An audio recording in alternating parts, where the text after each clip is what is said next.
ओम शांति। पुस्तक पठन श्रीमद् भगवत गीता रहस्य। लेखक ब्रह्मा कुमार सुधांशु शेखर मिश्र। षष्ठ अध्याय। परमात्मा ପାଇଁ ତିନି ଲୋକରେ କୌଣସି ପ୍ରାପ୍ତବ୍ୟ ବସ୍ତୁ ଅପ୍ରାପ୍ତ ନଥିଲେ ମଧ୍ୟ ସେ ଆଦର୍ଶ କର୍ମର ମାର୍ଗ ପ୍ରଶସ୍ତ କରିବା ପାଇଁ ସୃଷ୍ଟିରେ ଅବତରଣ କରି ସଦା ସର୍ବଦା ତତ୍ପର ରୁହନ୍ତି। न मे पार्थस्ति कर्तव्यं त्रिषु लोकेषु किञ्चन नानावाप्तमवाप्तव्यं वर्त एव च कर्मणि यदि अहं न वर्तेयं जातु कर्मण्यतद्रिन्तः मम वर्तानुवर्तन्ते मनुष्याः पार्थ सर्वशः। से परमात्मा ନିଜର କୌଣସି ଶାରୀରିକ ସମ୍ବନ୍ଧ ତଥା ନିଜର ବ୍ୟକ୍ତିଗତ ଆବଶ୍ୟକତା ପୂର୍ତ୍ତି ପାଇଁ କୌଣସି କର୍ମ କରନ୍ତି ନାହିଁ। ତାଙ୍କର କର୍ମ ସଂସାରର କଲ୍ୟାଣ ପାଇଁ ଉଦ୍ଦିଷ୍ଟ ଥିବାରୁ ତାହାକୁ ଦିବ୍ୟ କର୍ମ ବୋଲି କୁହାଯାଏ। ଜନ୍ମ କର୍ମ ଚ ମେ ଦିବ୍ୟମ୍, ଏଥିପାଇଁ ତାଙ୍କୁ କର୍ମର ବନ୍ଧନ ନଥାଏ। ନ ଚ ମାମ୍ ତାଦି କର୍ମଣି ନିବଧ୍ନନ୍ତି ଧନଞ୍ଜୟ, ସେ ସୃଷ୍ଟିର ସ୍ଥାପନା ଓ ବିନାଶକାରୀ ଅଟନ୍ତି। ଅହଂ କୃଚ୍ଛ୍ରସ୍ୟ ଜଗତଃ ପ୍ରଭବଃ ପ୍ରଳୟସ୍ତଥା। କଳ୍ପର ଶେଷ ପର୍ଯ୍ୟାୟରେ ଅର୍ଥାତ୍ କଳିଯୁଗର ଅନ୍ତିମ ଚରଣରେ ଘୋର ଧର୍ମ ସଙ୍କଟ ସମୟରେ ସେ ସୃଷ୍ଟିରେ ଅବତରଣ କରି ମାନବାତ୍ମାକୁ ସମସ୍ତ ପ୍ରକାର ପାପରୁ ମୁକ୍ତ କରନ୍ତି, ଯଦ୍ୱାରା ସୃଷ୍ଟିରେ ସତ୍ୟ ସନାତନ ଧର୍ମର ସ୍ଥାପନ ହୁଏ।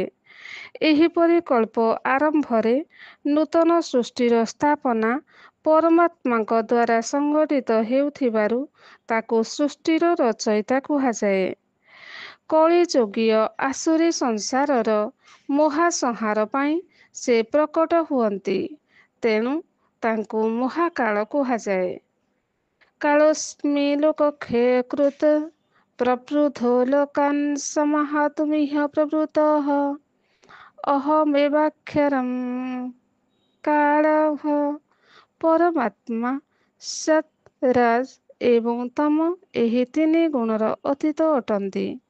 ତାଙ୍କର ପ୍ରକୃତିଜନ୍ୟ ଶରୀର ନଥିବାରୁ ବା ପୂର୍ବ ବର୍ଣ୍ଣନା ଅନୁସାରେ ତାଙ୍କର ଜନ୍ମ ଓ କର୍ମ ଅଲୌକିକ ହୋଇଥିବାରୁ ତାଙ୍କ ନିକଟରେ ପ୍ରକୃତିର କୌଣସି ଗୁଣ ନଥାଏ।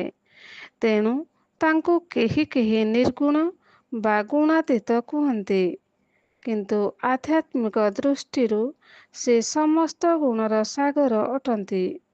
ସେ ଜ୍ଞାନର ସାଗର, ପ୍ରେମର ସାଗର, ଶକ୍ତିର ସାଗର, ଆନନ୍ଦର ସାଗର ଓ ସୁଖର ସାଗର ଅଟନ୍ତି।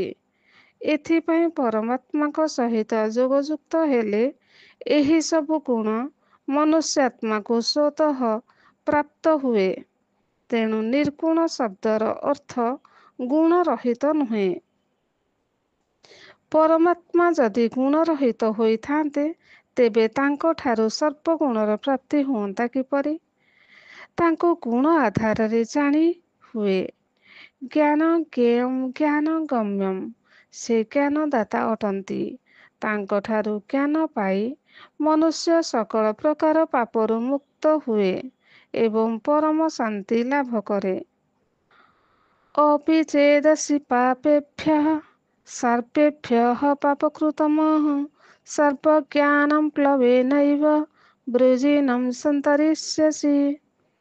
ଜଣେ ଯେତେ ବଡ଼ ପାପୀ ହୋଇଥାଉ, ଜ୍ଞାନ ରୂପୀ ନୌକା ଦ୍ୱାରା ସେ ନିଃସନ୍ଦେହରେ ସମସ୍ତ ପାପ ସମୁଦ୍ରକୁ ଉତ୍ତମ ରୂପେ ପାର ହୋଇଯିବ।